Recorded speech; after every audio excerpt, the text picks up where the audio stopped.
দ্রৌপদী। হ্যাঁ হ্যাঁ, দ্রৌপদী। ওরই অনন্য এবং দৈব বিবাহে যাচ্ছি আমি। অত্যন্ত বড় উৎসব হতে চলেছে, ওখানে গিয়ে রোজগার করব। আপনারা সবাইও ওখানে চলুন না, খুব বড় উৎসব হচ্ছে ওখানে। কিছুদিনের মধ্যেই সারা বছরের ভিক্ষা পেয়ে যাবেন আপনারা।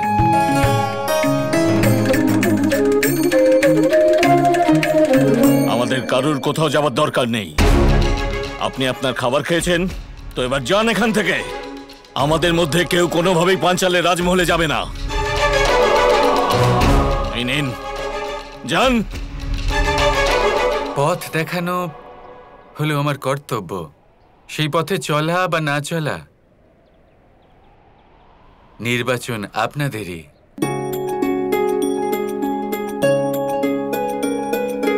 যাই হোক, আমার কাজ তো হয়ে গেছে, আমি চলি। পার্থ, আমার এরকম কেন মনে হচ্ছে যে তুমি ওখানে অবশ্যই আসবে?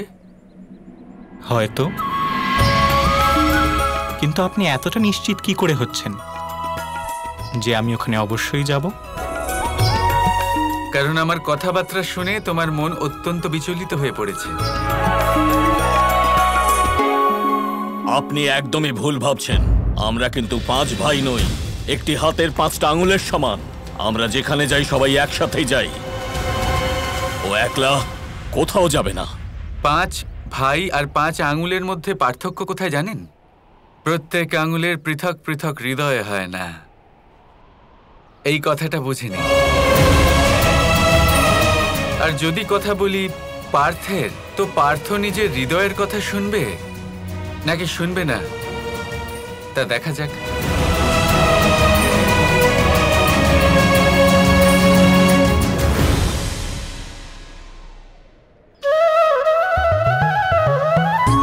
সবাই জানে যে তোমার আর একটা নাম হলো পার্থ। তাহলে এই অপরিচিত ব্যক্তিকে তুমি তোমার নিজের নাম কেন বললে? উনি যদি আমাদের চিনে ফেলতেন? আমি বলতেই চাইনি বর্দা, ওটা তো সহজেই আমার মুখ দিয়ে বেরিয়ে গেল। অর্জুন দাদা, ঠিক বলেছেন আপনি, খুব চালাক ছিলেন ওই ব্যবসায়ী। হ্যাঁ অর্জুন দাদা, আমার ওই লোকটাকে একেবারেই ভালো লাগেনি।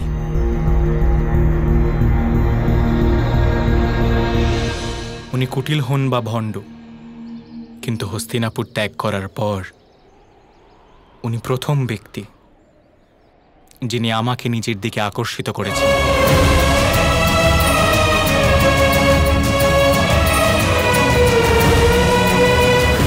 তুমি তো বলেছিলে যে আমরা মহারাজ দ্রুপদের সঙ্গে দেখা করতে যাচ্ছি।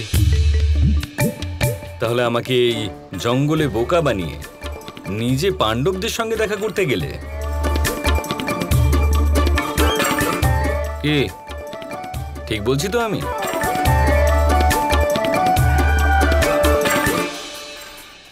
আসলে আমি ওদের একটু উস্কে দিতে গেছিলাম।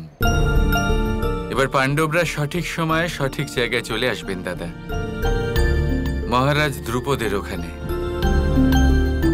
আর তখন আমি সবাইকে পরখ করব, আর তখন সিদ্ধান্ত নেব যে কে হবেন কৃষ্ণের সারথি।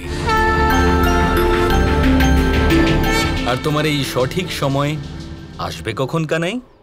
আমি বলতে চাইছি এই পাণ্ডবরা দ্রুপদের ওখানে আসবে কবে? শীঘ্রই দাদা, কারণ এবার মহারাজ দ্রুপদের মন বিচলিত হতে চলেছে, অত্যন্ত বিচলিত। কিন্তু কেন? মহারাজ দ্রুপদের মন কেন বিচলিত হবে কানাই? ওনার প্রিয় কন্যা দ্রৌপদীর জন্য। কিন্তু এটা আরো প্রশ্ন রয়েছে মনে? হ্যাঁ, কিছু সময়ের ওপরেও ছেড়ে দিন। চলুন রথ এগোনো যাক, মহারাজ দ্রুপদের সাথে দেখা করার সময় এসে গেছে। কানাই, দ্বারকা থেকে এত দূর রথ তো আমি চালিয়ে এনেছি, এবার এখান থেকে একটু তো তুমি চালিয়ে দাও। সারা রাস্তা কি রথ আমিই চালাবো? আপনি চালিয়ে নিন দাদা, কারণ একবার যদি আমি সারথীর স্থানে বসে পড়ি, তারপরে এই রথ আর এই কাহিনী আমাকেই চালাতে হবে।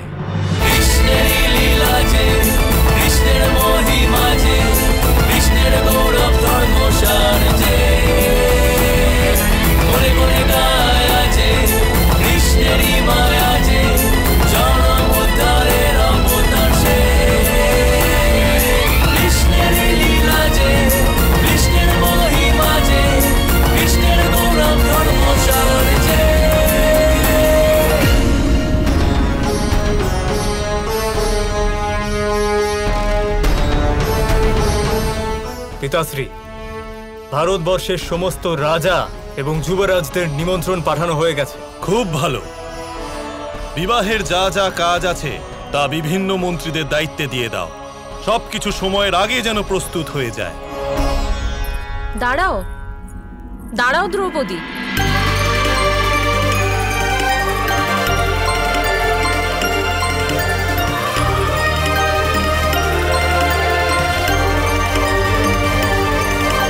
শিখুন্ডি দিদি, এবার ধরুন আমাকে।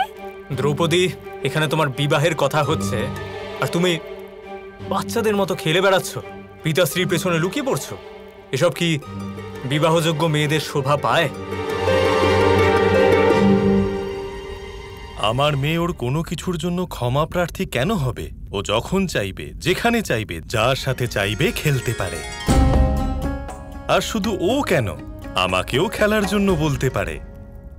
তাহলে মা, খেলা এবার শেষ করা যাক। না বাবা, আপনার এত স্নেহ পেয়ে কখনো কখনো তো বিশ্বাসই হয় না যে এই সংসারে আপনার মতন বাবাও থাকতে পারেন। যেখানে তোমার মতো সুশীল, আজ্ঞাকারী, মিষ্টি মেয়ে থাকতে পারে, তাহলে আমার মতো বাবাও থাকতে পারে।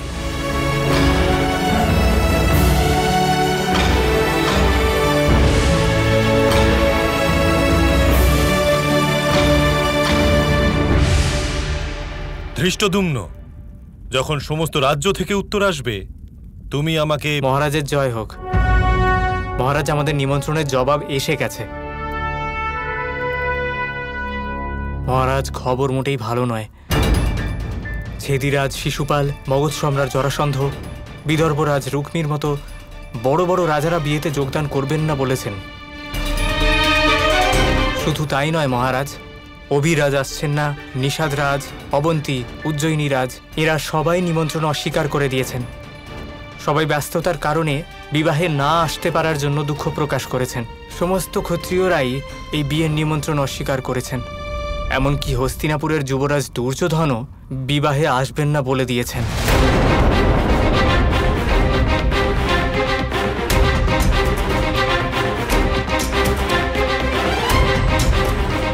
ওনারা সবাই এরকম কি করে করতে পারলেন? আমার মেয়ে দ্রৌপদীর বিবাহ হচ্ছে, ভারতবর্ষের সব থেকে বড় বিবাহ, আর এনাদের মধ্যে কেউ আসবেন না। হস্তিনাপুরের সাথে তো আমাদের এত ঘনিষ্ঠ সম্পর্ক, ওখান থেকেও কেউ আসবেন না।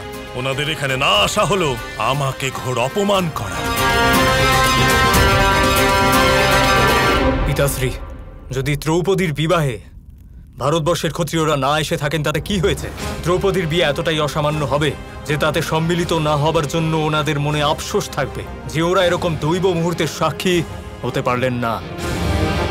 এখানে না আসা ওদের জীবনের সবচেয়ে বড় ভুল হবে। ঠিকই বলেছ তুমি ধৃষ্টদ্যুম্ন। বিবাহের আয়োজন 4 গুণ বাড়িয়ে দাও। সমগ্র ভারতবর্ষে এই বিবাহের আড়ম্বরের আলোচনা হওয়া চাই। মহারাজের জয় হোক। মহারাজ, দ্বারকা থেকে 2 ভাই আপনার সাথে দেখা করতে এসেছেন। ওনারা রাজপথে পৌঁছে গেছেন আর তাড়াতাড়ি রাজমহলেও পৌঁছে যাবেন। ওরা নিজেদের কোনো পরিচয় দেননি, কিন্তু ওরা বলেছে যে আপনি নাকি দেখলেই চিনতে পারবেন ওদের আর সব বুঝতে পারবেন। অদ্ভুত ব্যাপার, নিমন্ত্রণ পাঠানোর আগেই ওরা পৌঁছে গেছেন। আমি বুঝে গেছি। পথে ফুল বিছিয়ে দেওয়া হোক, 56 ভোগ রান্না করা হোক, সঙ্গীতের সুরে ভরিয়ে দাও সর্বত্র। আমি স্বয়ং যাব ওনাদের অভ্যর্থনা জানাতে।